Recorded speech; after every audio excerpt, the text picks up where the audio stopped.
Welcome to Praxis, a podcast where we explore how to practice and embody the way of Jesus in our everyday lives. Thanks so much for taking the time to listen. So for today, we put together a bonus episode. Last year, right around this time, we did an episode on the topic of boundaries with a member of our congregation, Terri. Terri is a licensed therapist who has been providing counseling for over 30 years.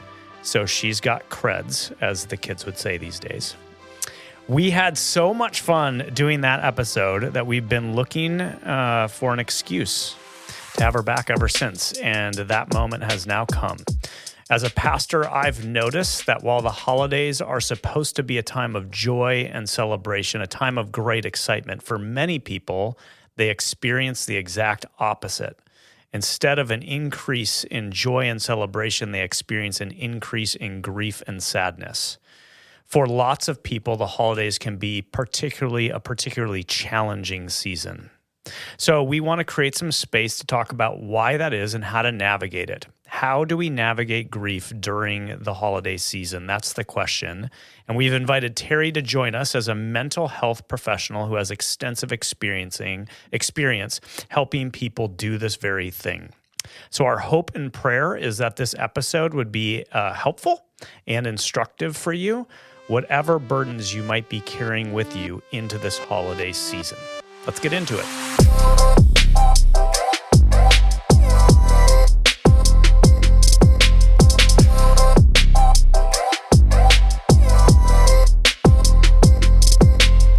Hey everyone, my name is Katie. And I'm Mac. Welcome to Praxis. We're sitting here today with a special guest by the name of Terri, who you may or may not know is my mom. I'm sitting, I feel like it's an Italian sandwich.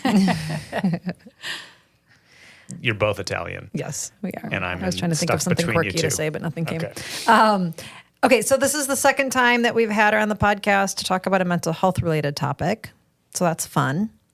If you spend much time around Crosspoint, you've likely heard her speak either from the stage or at a mental health workshop or leading a Bible study. She's been here for many years and led many things, right? Yep.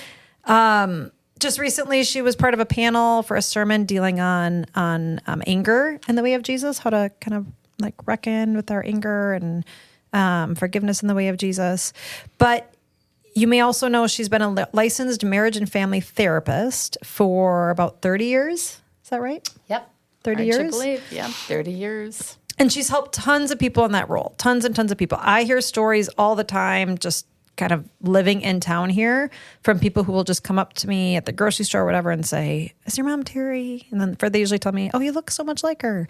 And then the second thing is always, "Your mom has changed my life." Like, no joke. I cannot tell you how many times I've heard that. Well, that's nice. Yeah, so she has a lot of wisdom, and I love these conversations because I think they really help us integrate our faith with a very important topic of mental health, which is something that affects all of us on a regular basis. I have a question for you too. Let's have a little fun. Okay. Here's my question. What is a funny memory that you two share together that still makes you giggle when you think about it? Oh, that's a funny thing. At the holidays or any time? Anytime. I'm bad at thinking on the spot. Well, you just shared one involving a popsicle. Oh, yeah. And you were laughing hysterically That's as true. you told it. Okay, I think I was kind of a funny mom, wasn't I? Because I did kind of silly stuff all the time. What do you remember? I was a little more out there. You kept life interesting. I think I did. She had, okay, well, on the popsicle topic, my mom had an addiction to popsicles. And it was not just any popsicles. It was Blue Bunny. Something. Citrus. There was a very specific kind. And she had popsicle pajamas that she wore. Oh, wow. This was a This real was a big thing. thing. When you said addiction, like that's what led to her career in mental health. And if you know the police station downtown Oconomowoc, you guys know where the police station is? Yep. Well, that wasn't always a police station. That used to be a Century. Yeah. And for a while it was Super Saver. Super Saver. Yeah. And so my mom would shop there when I was a kid. We'd go there every week. And she always got her popsicles. Except one day, her popsicles were not in stock anymore. Uh-oh. And if you know my mom, she tends to be quite assertive. Really? So she found the man in charge of stocking the fridges. It would be the refrigerator manager. The refrigerator manager. So she finds the refrigerator manager and tells him, we have a problem. This is the only reason I come here, which I don't know if that's actually true. You would probably have stopped there either. Okay. I eat these Blue Bunny popsicles, and yes, you have other popsicles. I see that, but I need this kind, and they're not here. So what's happening? Like, Phyllis and Free. And he responds simply, well, yeah, we don't order those anymore. Like, we don't, just something that they we don't don't carry those. We don't carry those, yeah. But that was not a sufficient answer. And so by the end of that conversation, he agreed to special order them and keep them in the back for you. He special ordered them for 2 years for me. 2 years. And I was amazing. very happy. So every time we went That was my grocery little shopping, we would have to take a special trip to the back, freezer. room? And find our friend. I was very appreciative. Yes. I did like my popsicles. So you not only had a popsicle addiction, but you also appear to be a pretty good negotiator. Yes, I would say that's a very good compliment. And I think, Katie, I'm surprised you remember that. Do you remember me having that big talk in the refrigerator aisle that I need my popsicles? Yeah. I latch on to certain things, don't I? I get a little But it always works out. It does work out nicely. Well, It's a good memory. Well, speaking of popsicles, we're going to do a bonus episode today on the topic of navigating grief during the holidays. And it really starts with this observation, and I know all three of us have noticed this. While the holidays are supposed to be a season of joy and celebration, a time of great excitement, many people don't experience it that way. They experience the opposite. It's a time of sadness and disappointment and pain. And so it seems to us that grief actually gets amplified during the holidays for many people. During the holidays, grief is exacerbated and felt in a heightened and intensified way. And maybe I should just give a definition of grief. When I say grief, I'm referring to a normal response to the experience of loss. So grief is a normal response to the experience of loss. Grief comes with the experience of any kind of loss. We'll get into this more. But it's prompted by loss. It's normal. It doesn't mean there's something wrong with you. I often say that grief is the price we pay for love. It's just an indication that we've loved something and now that is no longer there. None of us like grief. Grief is always accompanied by pain. And unless you're a masochist, most of us prefer to avoid pain. And yet, and this is why we're doing this episode, grief is a necessary part of the healing process. So even though grief is painful and uncomfortable, the solution isn't to avoid it, it's to face it and engage it in productive ways. So I really mean this. We've been praying over this podcast. Our hope and prayer today is that this conversation would help you do that. We hope not only to acknowledge and normalize this reality of grief during the holidays, but also help you navigate it in a way that contributes to your healing. So let's kind of get into it. Let's just start with why is this? Why is it that this time of the year, as we approach Thanksgiving and the month of December and Christmas and New Year's, why is it that during the holidays we tend to experience more grief and pain rather than less? Why is it that grief is amplified during this time of the year? Yeah, I think one reason I would maybe name by saying that any loss can be felt during the holidays. And what I mean by that is this.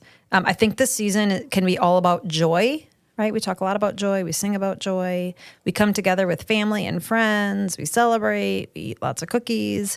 So we expect to experience joy at Christmas. But then I think that what that means is that anything that gets in the way of feeling that way becomes exposed. So when this happens, we discover that there's almost like a gap between what I should be experiencing and what I am experiencing. I should be experiencing joy, but I'm not able to. And the reason for my inability to experience that joy could be any number of things. Most common one I think that comes to mind for me is death of a loved one, right? We, when I think about why people grieve around the holidays, it's commonly because they've lost someone. A couple of years ago in 2020, we lost my grandpa, my mom's dad, and celebrating Christmas was a big part of our life with him. And so his absence felt the loudest when we were doing all of the things that we had done in previous years in the same ways we had done them, only this time he wasn't there. Yeah, he normally would have been involved in those very things, and you have memories connected to previous years, and now that absence is felt. Yes. Yep. So I think that's a really common reason for feeling grief this time of year. But then another reason could be the loss of someone, not through death, but through maybe like the end of a relationship, maybe divorce or some other type of relational fallout. I think this can lead to a similar type of grief as losing someone through death. We also might be feeling grief about life changes. Maybe kids have left home or recently gotten married, and so they aren't present in the same way that they used to be in previous years. You might be struggling with, like, say, infertility or a miscarriage. Maybe you thought you'd have a child by this time of year and even had plans for what Christmas would look like with the new baby, and here you are and that dream didn't pan out. I know many people who have been there and are there now. Estranged relationships come to mind. Because there's like a togetherness sort of at the holidays. You're with your family. If you're estranged from your family, that can be felt really acutely. Oh, yeah. Yep. Loss of a job, right? Let's think of a career change. Maybe you have to move to a new place where you don't really have your bearings at. You don't have your people. Doesn't feel like home. Doesn't feel like home. Yep. You could be grieving loss of health. Maybe you recently received news of a diagnosis or some kind of medical setback, and you're wondering, what does this mean? So lots and lots of reasons I think we could be feeling grief around the holidays. Any kind of loss or change could keep us from feeling the way that we think we should feel. So maybe to summarize what I've heard you contribute is grief is broader than the loss of a loved one. It can be connected to lots of things. So there's just plenty of opportunity to feel loss. And it's in this season there's this expectation of joy. And so anything that's blocking that gets exposed during this season. That's good. Another reason is... Can I say one more thing before we jump ahead? Is I've noticed a weird phenomena. I would say I've done the most amount of funerals in December. And I also think that... it can be a particularly challenging season if that loss occurred during this season. Right. And I'm no stranger to this. This happened on my side of the family. My mom's dad died on Christmas Day at 51 years of age. Now, he hadn't taken care of himself. He was an alcoholic for a big part of his life. It was in the day and age where people smoked a lot. So he had a lot of things that were just working against him. But he came to faith in Jesus, got sober, rededicated his life, was doing some amazing things. And 51 years old, Christmas Day, celebrated with the family, started not to feel great, went to lay down, and that was it. And I was too young to remember, but obviously that's pretty disruptive. And I still notice that on Christmas Day, there's a horrible memory attached for people in my family. Good point. That's just difficult. Years later, so this was not in close proximity, but I was very close to my grandma on my dad's side, and she ended up dying on the 26th of December. Wow. And we saw it coming. Like, she was in her 90s. She lived an amazing life, and health was gradually declining. But again, right at that, like, kind of when families together. You know what I mean? Absolutely. And because I do know your lovely mother, I've talked to her about this, that Christmas was really hard for her for a long time. And it still kind of is. Yeah. I mean, there's that memory of her father, and there's this sense of grief that can come up on her at any time during this holidays. It's been really hard for your mom, and I think that would be one of the hardest things. So thank you for naming that. I think of Katie, your dad's mom, Cece, losing her mother around Christmas. So I know Christmas is a really sentimental time for Grandma Cece, who lost her mother around Christmas time. So that's a really good point, Mac, that you bring up. I was talking to a woman in our congregation just this past Sunday, and she lost her son unexpectedly last year around this time, and I did the funeral for her and her daughter, or her granddaughter. And I had a check-in with her. Hey, the holidays are coming up. I know this is going to be hard. And she said, the anniversary of his death falls on the 27th of November, which is the day before Thanksgiving. And I'm really feeling that. And the following year, so not this year, but the next year, we're dreading it because it falls on Thanksgiving itself. So I just think this is normal. It's normal to feel an extra degree of sadness and loss at the holidays, especially when it falls on these days where like death shouldn't be part of these moments. That's right. That's right. That's a really good point. And I think the next reason, grief is unpredictable. What you're talking about, Mac and Katie, is it can come up on you at any minute that you don't recognize when that grief can emerge. And if I could just even define grief in the sense of, it feels like a vague term to me, but if we look at grief, I think of the different stages where we can have when we lose someone or have a loss. It's shock, it's denial, it's bargaining, it's depression, but it's also anger. So we need to name what grief is, because people can be really angry at this It can look time. very different. It can look different, and anger can be a very big part of grief. Recognizing there is no one way or right way or predictable way to express grief. So give yourself permission to express grief in the emotion that it is. So I have my clients journal. Journal is powerful because it calms down the amygdala, but it also causes the right and left hemisphere of the brain to talk to each other. That's good. That you can name it, you can express what it is. But if you are journaling, your brain is processing the emotion, and the emotion can be anything. It can be confusion, anger, sadness. Some clients go through rage of why did this happen? And if it at Christmas with a trigger, you can go back into a state that you can even say, I thought I've worked through this, but different stages of grief are revisited. You will revisit. You don't move through it and then it's over. So you have to give yourself permission to say, here's where I am. And in your mind, if you have journaled the feelings, recognize what the feelings are. A big thing that we want to look at to prevent the unpredictable, if you will, would be to identify what triggers you're going to come up on, what will be a trigger, and in those triggers, what memory, what feeling is that going to provoke. I think one thing that's really hard, I've seen this with my mother-in-law, your grandma, is when she pulls out the ornaments every year, she cries and cries, remembering her mother. Her mother gave her an ornament every year.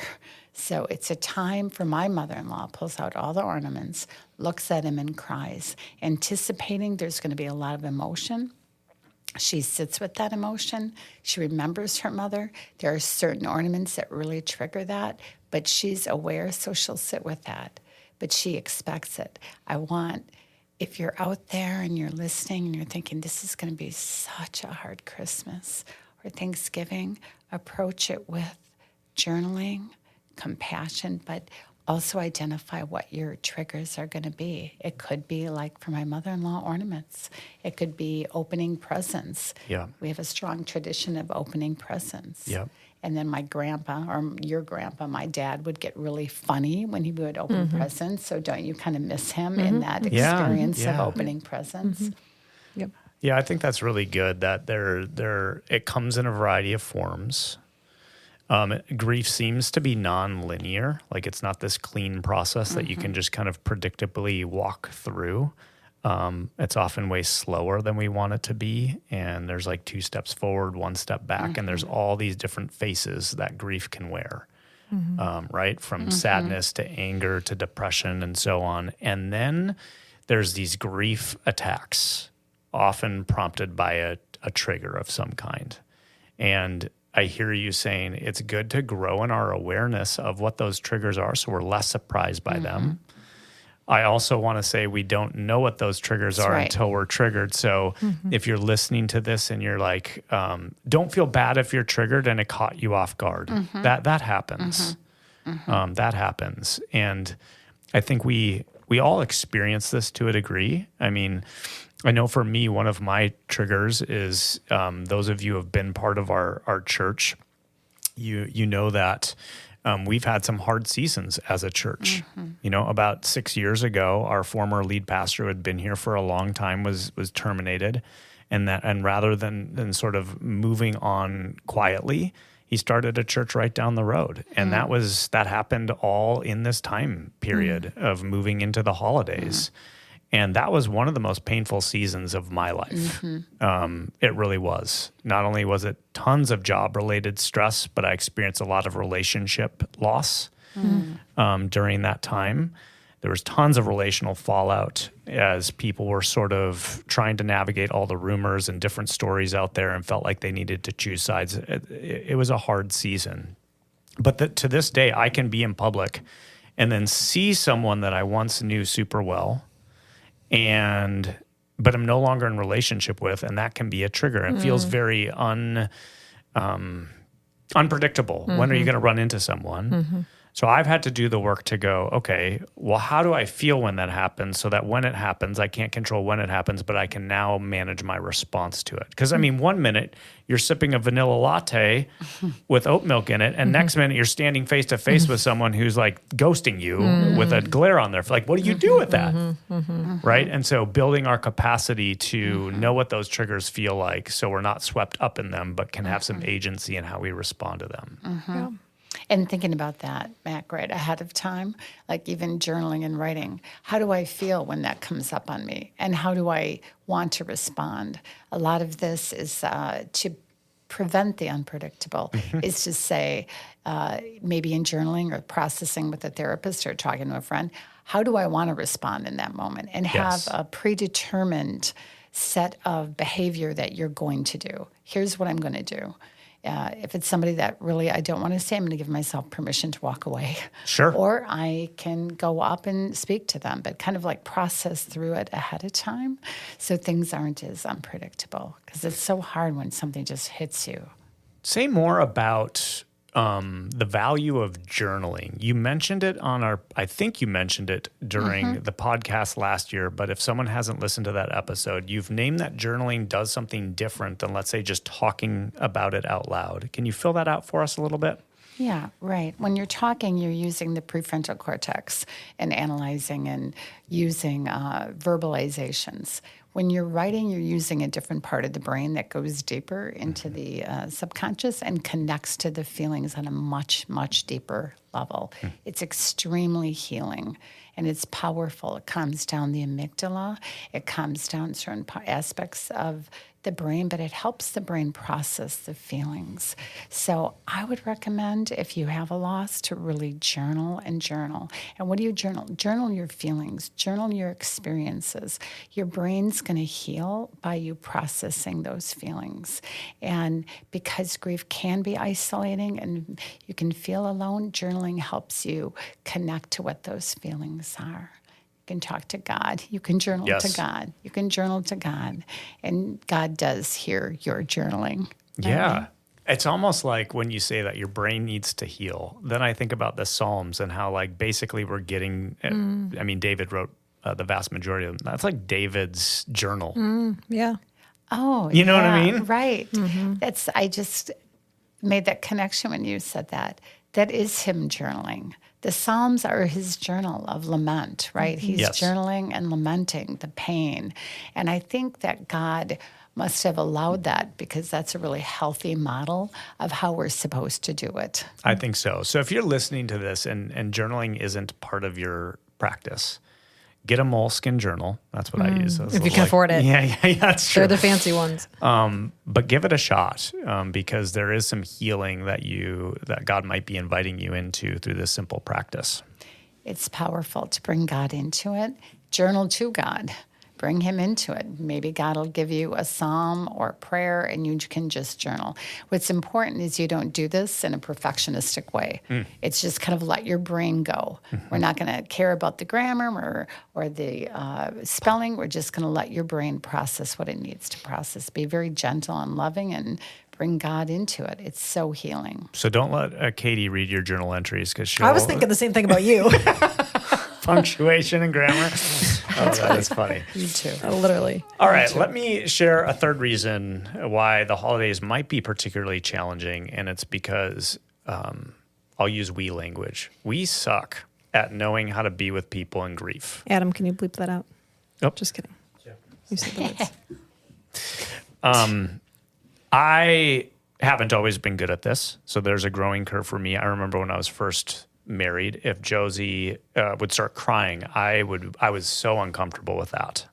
Like this intense expression of emotion, and had to get underneath, why do I feel the urge to fix it, and so on, and then gradually learned how to be present in a way that was helpful, right? So I've been on my own journey of learning how to be present to people who are grieving or upset.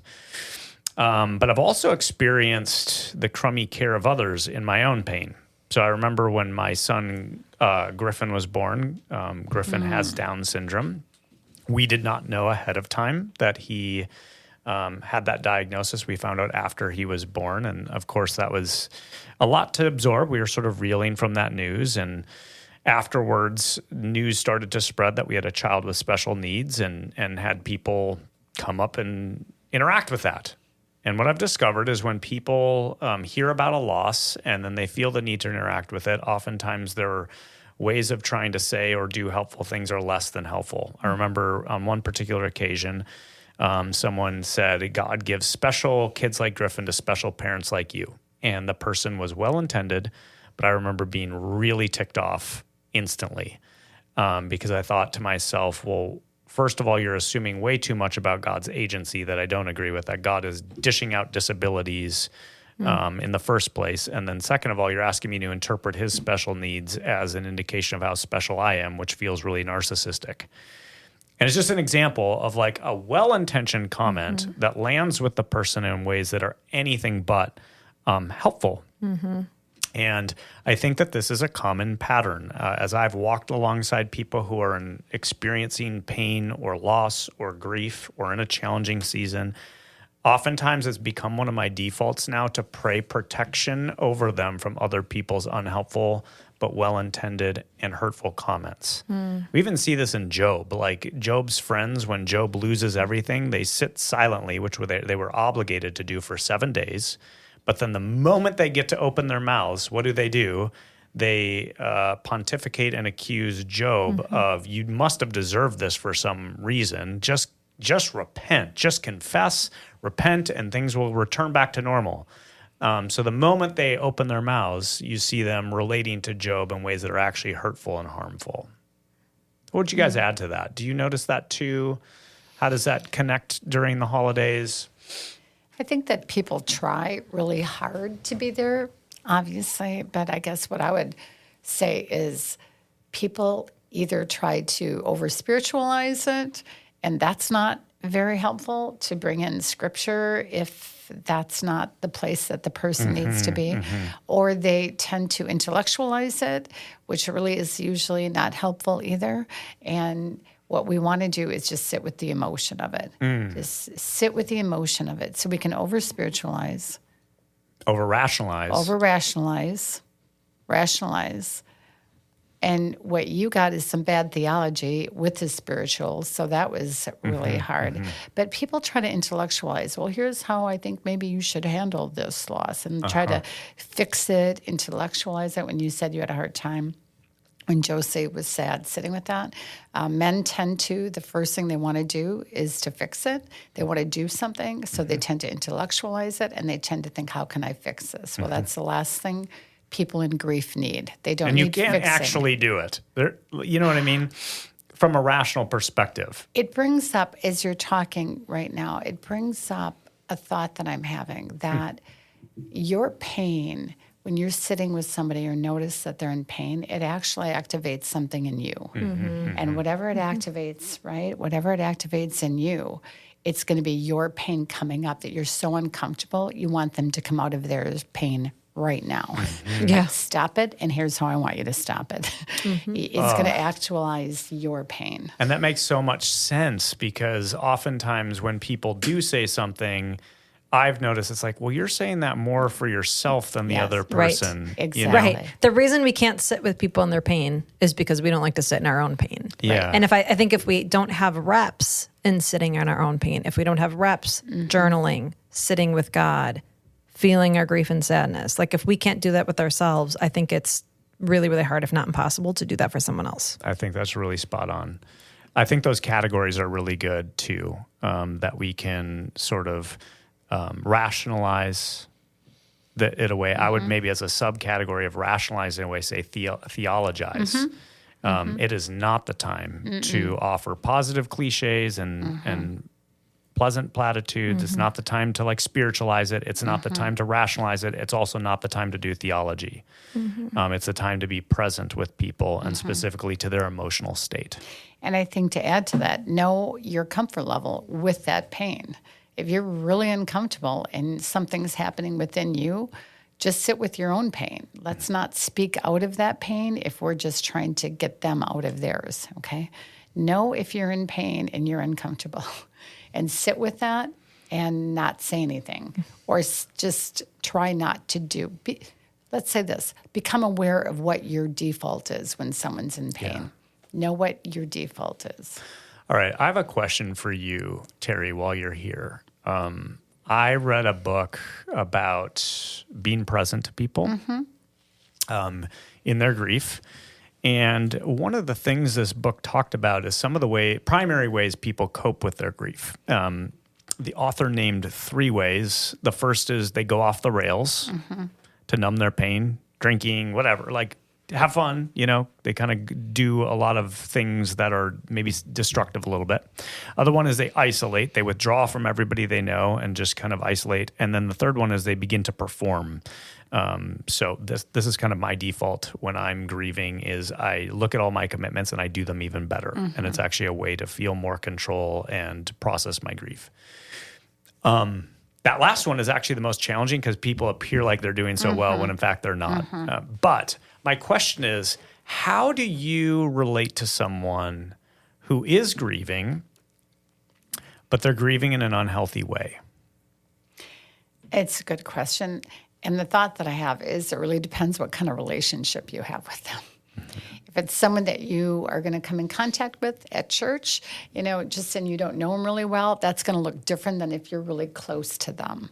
So you really have to gauge what kind of relationship you have with them. But if you have a close relationship, I think you do have an obligation to engage that and say, how are you doing?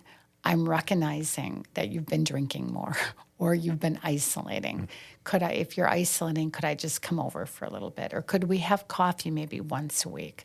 I think it would be important for us to stay connected. I don't want you to isolate. Can we have coffee? Without the Kahlua. Yeah. I'm joking. If someone who's without the Bailey's Irish whiskey, right, we're going to hear some caffeine. Can we Here's go a to the bar maple together? latte, maple ube. It's whatever unhealthy coping mechanism they're using. Address it in a loving, compassionate way and ask them how you can be part of coming into that space. Whether it's, I've noticed you've been drinking too much. What's going on? Are you okay? I've noticed you've been isolating. How about you and I go out for coffee? I notice you seem like you're doing really well and you're back in the swing of things, but that has me a little concerned because it seems like, I don't know, but let me just check in. Are you actually taking time to feel those feelings? And thinking about how you want to address what it is that you're concerned about. But should you address it? Absolutely. In the right space, in the right time, in the right kind of emotion, you want to address that. That's really good. So relationship matters. You need to be proximate to this person. They've invited you into their life. And I hear you saying it starts with just naming for them in a compassionate way what you're noticing. Here's what I'm observing, and I'm concerned about it. And then intercepting it with an invitation. Right. If you're isolating, hey, let's get together. If you're drinking too much or something, some self-destructive behavior, let's do this together. Yeah, we talk a lot at this church about grace and truth. And that's what I hear as you're narrating that. Like lots and lots of grace for people to be where they are, and also some challenge, some truth. And if I could talk about a concept that it brings into my mind is I tell my clients, grief is a long tunnel that you have to go through. There's light at the other end, and you want to escape the tunnel. And there's a lot of mechanisms and coping mechanisms that are unhealthy that will help you escape that tunnel. But if you don't go through it, they stay stuck in you, and they will get reactivated at a later time. So the best thing you can do is give yourself time to process those feelings. Stay in the tunnel. God is with you in the tunnel. God will be with you, but you cannot escape that. And they will want to get out of that tunnel as fast as they can, and they will short circuit it. And there are a lot of ways to short circuit pain, but it'll come back. It doesn't go away. It's almost like the image of you're walking down a dark tunnel. It's uncomfortable. You'd rather just be on the other end to know there's an out. And there's a door on the side. And you could choose that door, but it's a self-destructive door. And when you finally get out of that door, you're still in the tunnel. Yeah. The escape hatch is not really an And if escape you would have hatch. just kept moving, you'd be in a different That's right. spot, a different location. That's right. I hear that. Okay, so we've tried to articulate some of the reasons why grief is amplified during this holiday season. I want to transition us a bit, and I'm hoping we can chat for a moment about the integration or intersection of spiritual formation and mental health. This is something we highly value here at church. We place a high value on emotional maturity and mental health, and we see these running side by side with each other, that emotional maturity is actually an essential part of our spiritual formation. And I've been told that's not actually a conviction at a lot of other churches. I don't know if we're unique or not. It just seems obvious that these go together for me. But I thought it might be helpful to talk about how we see the scriptures and perhaps Jesus specifically encouraging us to attend to our grief as part of our spiritual formation. So how do you see the scriptures and specifically Jesus maybe teaching us to attend to our grief when it's there in our lives? Yeah, I mean, I think you just read the New Testament Gospels, and there's stories all over the place of Jesus feeling pain himself, like in his full humanness, and also entering into the pain of other people. We talked a lot about this, I feel like, in our series on emotional health, maturity, how Jesus embodied the full spectrum of human emotions. Even though he was God in the flesh and he could have fixed things, like he still felt that emotion. Like, for example, with Lazarus, when his good friend Lazarus dies, and he goes there knowing he was going to raise him, but yet he still sits there and he weeps and he cries and he enters into the pain of his family and friends. Yeah, one of the things I love about that story too is that when both Mary and Martha come out to meet Jesus because he delayed his trip, they say, if you had been here, my brother would not have died.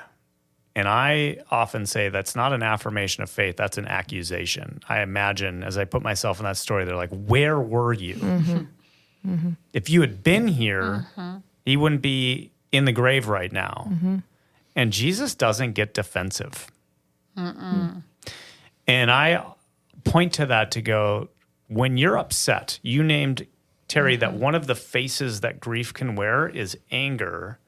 And sometimes that anger isn't just here at what happened, the loss I'm experiencing, but it's at God that he allowed it. And if we look at Jesus, if Jesus is what God looks like, you can say, God, where were you? And God meets you in that moment, not with how dare you question me, but with compassion to the point where, as you just shared, Katie, he ends up weeping. He weeps with those who weep and mourns with those who mourn. Yeah, I love that. Jesus gives us a master class in what it looks like to attend to our own grief in the Garden of Gethsemane and what it looks like to be present to those who are grieving. And then gives these little glimpses along the way of the new kingdom to go, and guess what?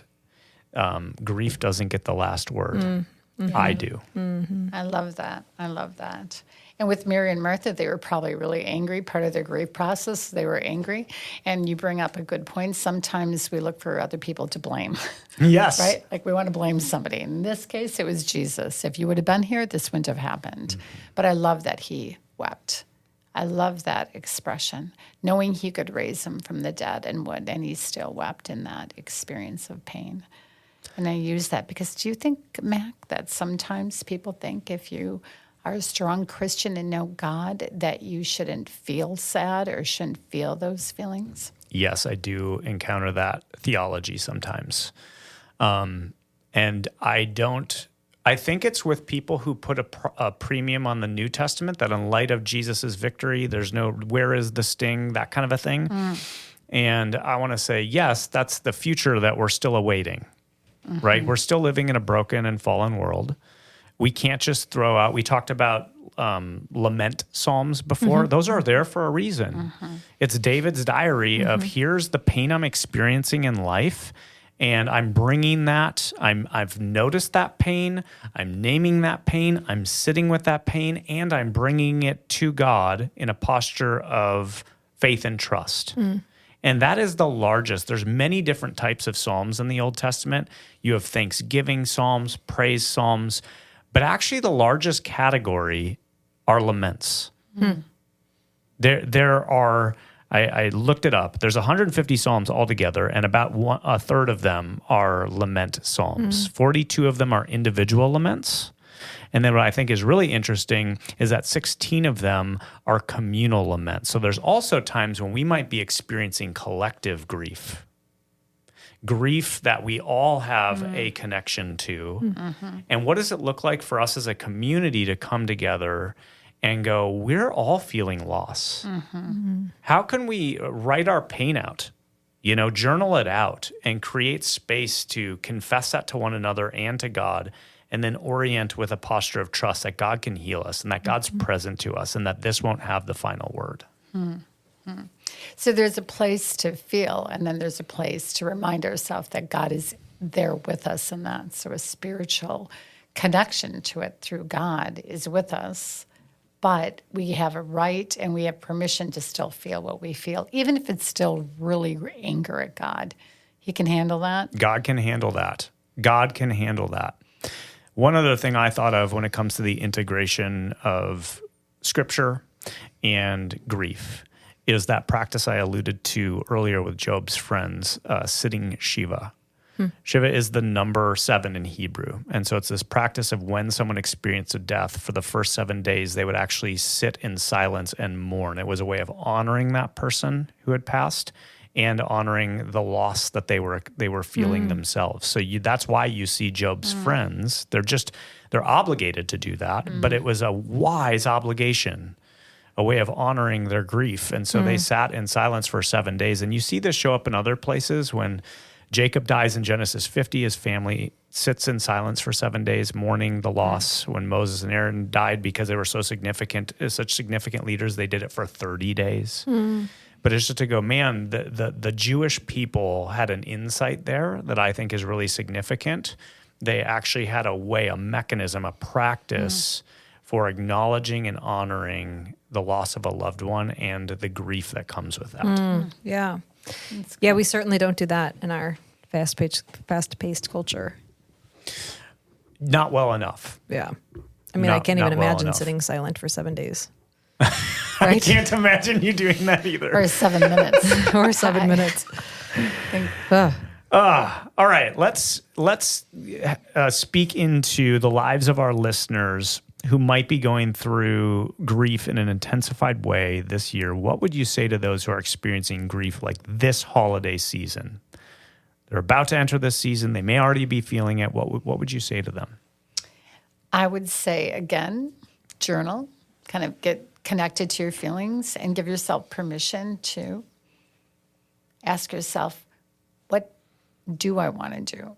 And give yourself permission to maybe avoid some events. One thing that I think, first of all, let me clarify, it's a highly individualized kind of decision. There's no right way or wrong way, but it has to be your way. And I would recommend journaling and praying and saying, I'm going to give myself permission to do this holiday any way I want to do it and be very creative.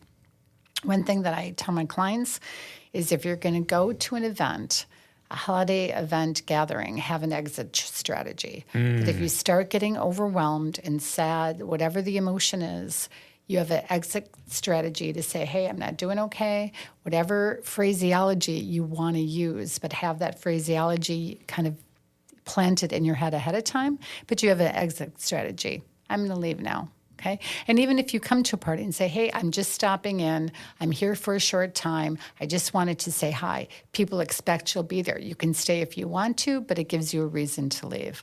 So have some thoughts about how you can prepare yourself as you're coming into an event with an exit strategy. If you are going to go, I've read some things, some people think you can cancel the holiday and stay home. I actually don't love that idea. I think you go for the limited time that you can do it, because I don't want you home. If you're my client, I don't want you home by yourself. I want you to go in the way that you can go. Experience your authentic, real self.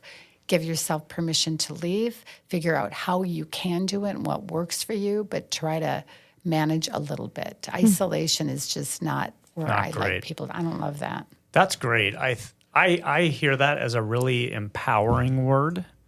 This isn't the season to be a people pleaser. Let other people's expectations determine what you do. But I also hear, if one extreme would be engage all of your holidays just the way you normally would to meet people's expectations of what you should do. The other extreme is to say, well, I'm done with that, and you just sit at home by yourself. There's probably a middle ground where you get to reclaim some agency and determine how you want to be present based on your limitations. And that exit strategy feels really important. I was at a gathering this past June. We were having a volunteer appreciation banquet. And we had a beloved individual on staff named Sam who oversaw our building for a number of years.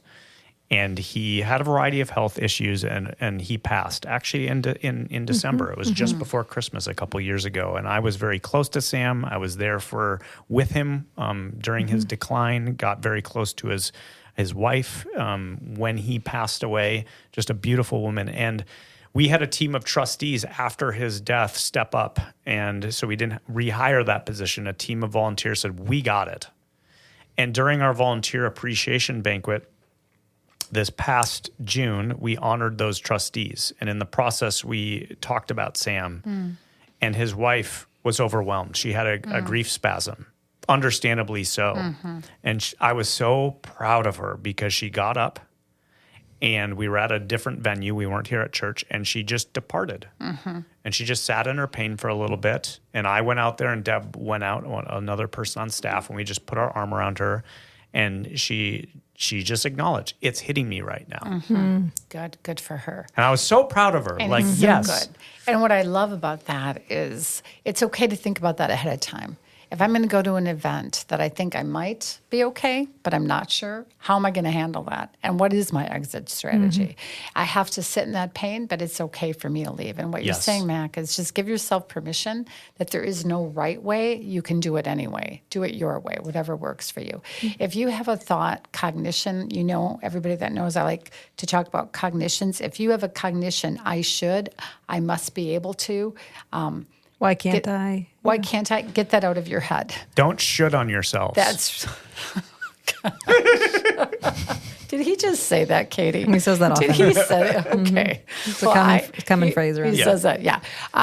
Give yourself permission to say, it's my holiday, and I'm going to do it the way I want to do it. Just like the popsicle thing. It's like, hey, it's my popsicles, and I want them. You have permission to be assertive, to say, it's my holiday, and I'm going to do it the way I want to do it. And it's going to be... I'm grieving. Give me my popsicles. I'm grieving, and here's how I want to grieve. Yeah. And here's how you're going to fix it. And here's how I want it to look. And it's okay to say, maybe here's another thing. Ask for what you need. You need to ask for what you need. If you're going into a holiday gathering and you know you're needing something, you ask for what in a very real, authentic way. You have to be assertive. Think of that popsicle. I want my popsicle. I want to tell you, here's what I'm going to need in this gathering for me to be okay. Could we forego this whatever that I know is going to trigger me? And as your friend, I so want to give you a popsicle. I know, because you're going to want to do that if I ask you in my grief. Yes, That's right. Everybody's a fixer. So That's how right. empowering if you have a group of friends who want to help, and you have the awareness to say, here's what you can do. Here's what I need in this moment. Right. Yeah, that's good. That's really good. Another one I would say is just, it's really important to find places of trusted support. Early on in this conversation, Mac, you talked about people who say things while well-intentioned that really aren't helpful. And I would encourage those who are grieving to just find people who will create space to just honor and acknowledge your grief without making you feel like you should be somewhere other than where you are. right? Like find the people who are just going to let you be where you're at, not minimize it, not try to pull you out of it, not try to fix it or, hey, look at the bright side, but just surround yourself with people who care, people who you can be yourself with, who you can feel like you can truly be authentic with. And that might even include professional help, right? I would think so. I think the reason people love to go to therapists is they're neutral. Okay. I don't know maybe who you're talking about or who your grief or whatever loss it is, but I can be there in an objective way and sit in the pain with you, but also help you maybe come up with strategies to help you move through it. Yeah. I also wrote a note down, so it's fun that you name that. I wrote down the difference between inside and outside help. And the reason why is because I've been through some pretty difficult seasons in life where I'm going through hard things. And of course, my wife, Josie, is a huge advocate for me. So I'm very open with her and can process with her. She's wonderful. And I have some dear friends that I know I can go to. But I don't want my wife and I don't want my friends to become my therapist. Josie's my wife. You're my friend. And I think sometimes we can, like the dynamic of a friendship can change where all of a sudden we turn a friend into a therapist and then it becomes a different set of problems later on. And so I guess I would add that, yes, find those trusted friends. You need community around you, but I would also advocate have some people outside of your friend group that you can go to. And it might be a therapist. I would highly encourage that.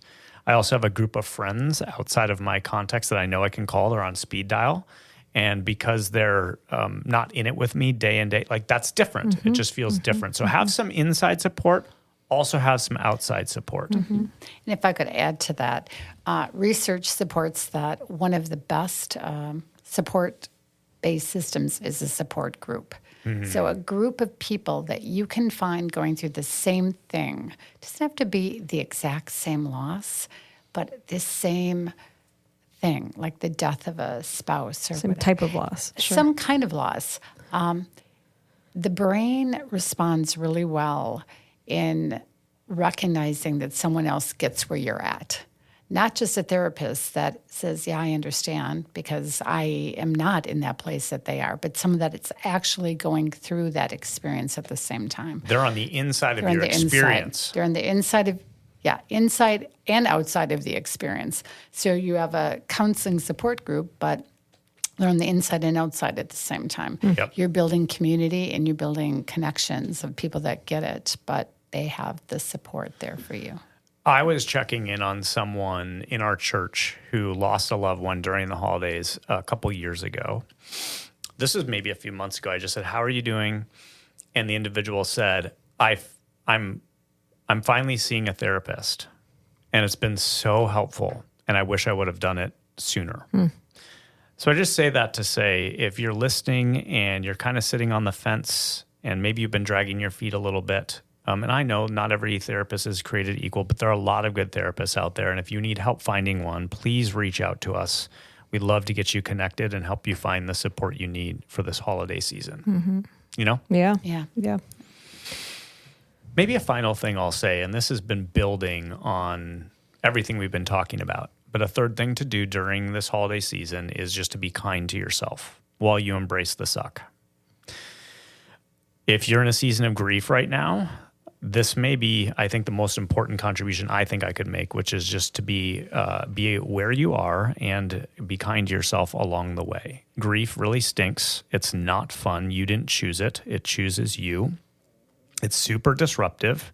It can be all-consuming, and there's no escaping its effects. And its effects are there. As I've walked with people who are grieving, they talk about it. It affects their body. They're tired. They're exhausted. They don't feel like themselves. They're not sleeping well. They may not have much of an appetite. It can affect their minds. They have a hard time concentrating. They have brain fog, and it can affect their emotions. As we've talked, some people just feel flat. Other people feel angry. Other people feel numb. So it's just like there's so many. As we were talking about earlier, so many different ways that it shows up and so many different ways that grief can affect you that just puts you at a place where you're not at your best. You're not at your best. And I think it does bad work to expect yourself to be. So be kind to yourself. Be patient with yourself. Be gracious towards yourself. Give yourself permission to be where you are. Give yourself permission to grieve in your own way and at your own pace. Prioritize some extra rest and care, and limit your obligations. Maybe watch your self-talk along the way, right? Right, your self-talk is important, right? When you're talking, if I could add something really quick. When you're going through something as devastating as grief, it takes tremendous energy out of your body. So what will be compromised is your emotions, the physicality, your energy level, your ability to concentrate, and even your connection to God. All of those things take energy out of your body. To feel good, to have energy, to exercise, go outside, have emotional space to connect to people, and have a connection to God take energy. When you're in a grief state, that takes a lot of energy. And when that energy is compromised in a form of intense emotion, be very gentle and understand you don't have the energy to work out maybe or even get off the couch. You may not feel, and this is important to say, a connection to God. Because God and a connection to God takes energy in the brain. And without that energy source, you can feel that God's very far away. That's so important. That's so important. Because it feels like in those most intense moments of grief that God can be absent. You feel as though God's absent. Where are you, God? In my most devastating moment of pain, I feel like you've left me. And it's important then to go, He's not left me. But it takes energy to feel a presence and a connection emotionally to God. Yes. And your energy is going into the grief. Yeah. It's not that God's absent. It's that you don't have the energy to detect his presence. Exactly. Yeah, that's a good word. Well, it is praxis time, right? Where we kind of give our listeners some really practical tools to take with them. Like in light of this conversation, you may already have some action steps to go, I'm going to start journaling or whatever, but let's crystallize some really concrete things people can do as they head into the holidays. The first practice is increasing your awareness. And what we talked about was the journaling. So journaling accesses that part of the brain where you can connect to what you're feeling. And you named, Mac, also know your self-talk. What kind of shoulds am I telling myself? What kind of expectations do I have? That comes in your self-talk. But also the awareness is, where am I right now? Where am I? What space am I in? What can I do? What can't I do? Absolutely. I'm going to go back to journaling because that's where your brain's going to give you the answers. You actually know the answers inside of you, but you've got to process it through journaling and connecting to your inner kind of core. No one can tell you where you're at. You're the only one that knows where you're at. Journaling brings it into your awareness. And a lot of people, when they're in pain, and you mentioned this, Mac, 3 coping mechanisms, they want to avoid the pain at all costs. And part of avoidance is I don't want to feel. So how can I get out of this feeling? I have clients that go, no, I'm not journaling. And the reason they don't want to is they know what it's going to do. It's going to connect them really strong to their feeling. It's almost like going back to that tunnel. Avoiding lengthens the tunnel. That's right. Yeah. That's right. And it also gives them an experience of what they're feeling. People are really adept at compartmentalization. And if they've compartmentalized emotions out of their brain their whole life, grief is no different. They'll compartmentalize out the pain and the emotion. They'll go into performance orientation, and they will sit and stay away from that pain. And a lot of what I do is try to pull people out of the compartmentalized experience of their emotion. And journaling is phenomenal at pulling you out of that compartmentalized space. It's the hardest thing you'll do, but it's the best thing that you're doing, is increasing the awareness of what you're feeling. If you can't afford a moleskin I will buy you one. Just contact me. We'll get you a Wait, journal. what is a moleskin? It's just like a hardcover journal. It's my favorite kind. Yeah. It's just a brand. Yeah, it's Okay, just a I brand tell of my journal. clients to get notebooks, like little Yeah. 10-cent notebooks, but now I'll tell them to get moleskin. Yeah. I would also just throw in there, like there are guided journals too. Like sometimes journaling can be Yeah. intimidating and you don't really know where to start. That's right. There's plenty of guided journals out there too that just give you any sort of prompt, really basic answers that you can give to things to kind of get you started. Yeah. That's great. Yeah, you're a journaler, right, Adam?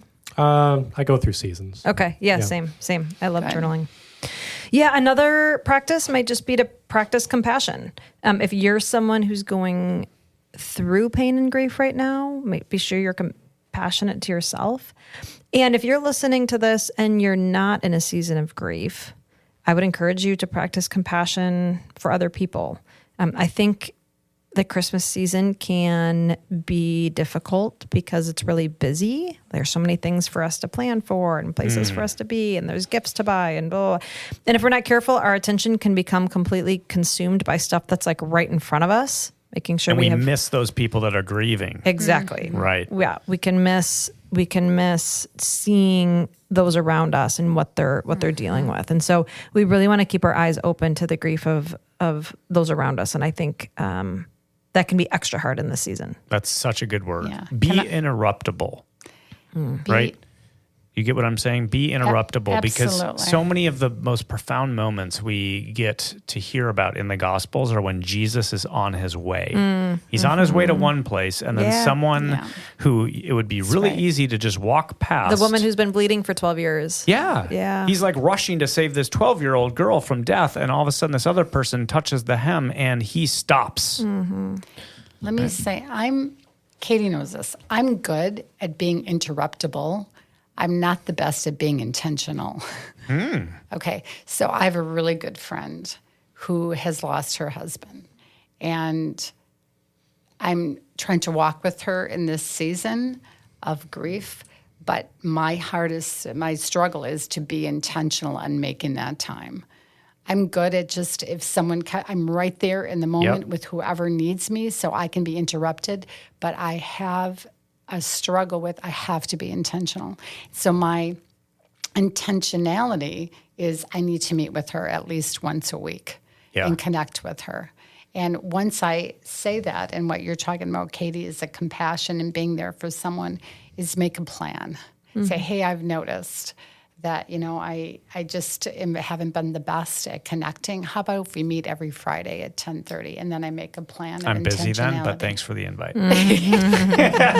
No, that's so good. If you are listening and you know someone who's going to be grieving this holiday season, spend some time thinking about what they might need. Ask them and put a plan together where you can really be intentional. A third practice I would name is give people permission to be where they are. We've given you, if you're grieving, permission to be where you are. If you're walking alongside other people, this is one of the best things I know I can do as a pastor, as I've walked alongside people who are in really tough seasons, is just, I often will just say it. You have permission to be where you are. Right now, there are 3 women in our church about my age who have been diagnosed with breast cancer. There's a man about my age who has been diagnosed with incurable cancer. There's a lot of people I know who are hurting. And I'm trying to be present as a pastor with care. And I've been told one of the things that I keep saying that's most helpful is it's okay to be where you are. And instead of trying to say things to fix it, because I can't, is just to normalize what they're experiencing. And I often name it. I'll say, I so badly want to take this away from you. I wish I could. And I can't, but I can give you my hand.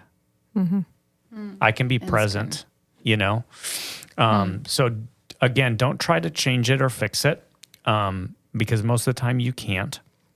You don't need to give them answers. You can just give them your presence. You don't have to minimize it or put a positive spin on it. Just acknowledge that this is hard, that they're sitting in pain, and be present, even if it's uncomfortable for you. It's not about having the right words. It's simply about showing up and being there for them. And remember that God is present. I often think that the worst it gets, the more God is present. The deeper the grief, the closer God is. Yeah. And stay anchored there. It's good. Yeah, guys. Well, this has been a great conversation. I think a heavy one, but a good one.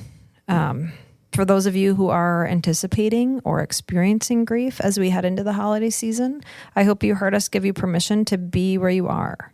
Yes, this season will be hard, so embrace the suck, find people who can support you, and be kind to yourself. And for those of you who are walking alongside someone in grief, I hope we gave you some imagination for what it looks like to support them in this season. Again, don't minimize it. Don't try to change it. Don't put a positive spin on it. Just be a loving, supportive presence and look for ways to extend the love of Jesus.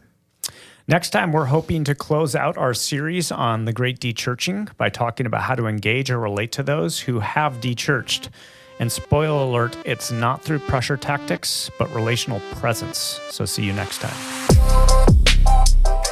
Praxis is recorded and produced at Crosspoint Community Church. You can find out more about the show and our church at crosspointwi.com. If you have any questions, comments, or have any suggestions for future topics, feel free to send us an email. Also, if you enjoy the show, consider leaving a review. And if you haven't already, be sure to subscribe wherever you get your podcasts.